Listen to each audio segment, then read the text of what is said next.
Hi and welcome to Satyam Talks. My aim with this channel is to show you from my experience and knowledge what kind of work is needed to be and function at your highest potential in your professional or private life, and that in a stable way and not fluctuating. This is key to great achievements. For that, it's very important to differentiate between mindset work and root cause work. Let me explain it like this. If you have pain somewhere in your body, you go and see a doctor or several doctors. You may get a different kind of treatment, pills, any kind of medicine, maybe physiotherapy or red light therapy, whatsoever. Your pain may go away or may not. If it doesn't, you would need to see different doctors. You may have the pain for longer. You would spend maybe a lot of money.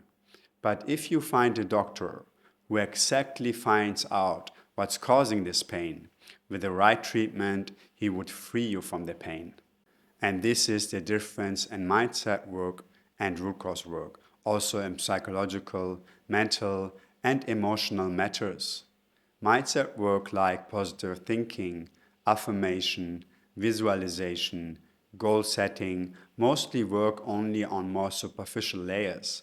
And if you have the right technique, this technique may fail you in stress. In root cause work, you find the core of the struggle, the challenge, the problem. You get an understanding where it exactly comes from, why it's there, and you use or resolve it. If done right, you would not need to keep up any technique because automatically any symptoms of it would not be there anymore. Let me give you an example. Someone came to me. She was an entrepreneur. And she said to me, we are in a very difficult situation at home because our little daughter, 3 years old, refuses to wear any clothes because she feels claustrophobic. She gets panic attacks. And the kindergarten now decided that she cannot come anymore. So that was a very challenging situation at home because she and her husband needed to work. So I asked her, would you be open for me to talk with your daughter? And she said, yeah, hey, we tried everything out, psychologists, counsels, everything. We are really desperate. Whatever works, we are open for it. So then I told her, okay, let's do a Zoom because we were not in the same city and tell her you have a friend who wants to play with her. So then that day came, we had a Zoom, and in the beginning, I just did some games with her that she opens up, that she gains trust. Her mom was right next to her. And beforehand, I asked the mom to prepare some colors and paper. And then I asked her, hey, would you like to draw something? And she said, yes. So I asked her, okay, you have all the colors in front of you. If you are happy, what color would you choose? And she said, yellow. I said, okay, paint me a happy painting. So she drew a nice happy sun. And then I asked her, okay, if you are sad, what color would you choose then? And she said blue. So she painted something in blue. And then I asked her, what if you feel anger? What would you choose then? And she stopped for a moment, took the black color, did a crazy painting, squeezed the paper, and threw it away. I said, okay, here we have it. The source is she has repressed anger. Because before, the mom also shared with me that she got a little baby sister. And she said she's very sweet, the baby. But whenever she is next to her, she does like this. She presses with her teeth and her body. So I knew there's something she's repressing and she has no channel to really let it out. So I told her, hey, shall I show you what I do when I'm angry? And she said, yes. So I took a pillow and I screamed into that pillow.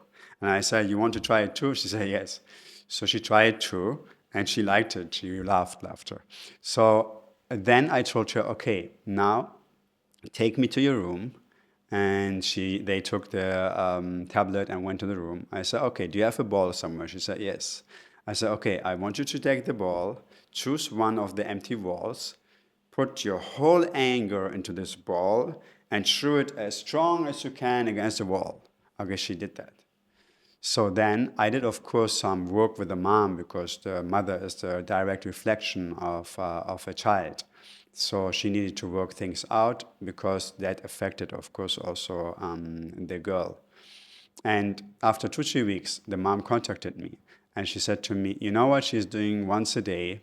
She goes to her room up, she takes a pillow and she screams into it and comes back. And now we have no problem with wearing clothes anymore. All is fine. She's able to go to kindergarten. The matter is solved. So what I want to show with that is that it's really important to find the root cause of any problem, because if you find it, you really can also work on it or treat it. I work a little bit different with adults, and how I do work with adults, that's in another video. Stay tuned. So if you do only mindset work, and there's no problem with that, and it has its place, of course, but you may just put a plaster to a wound without addressing the underlying infection. And this is what I offer in my one-on-one work. My aim is to bring you to lasting change. I'm able to find the root of any obstacle, challenge, or problem, and I just need one session for it. If you are interested in my work, get in touch or subscribe to this channel for more videos.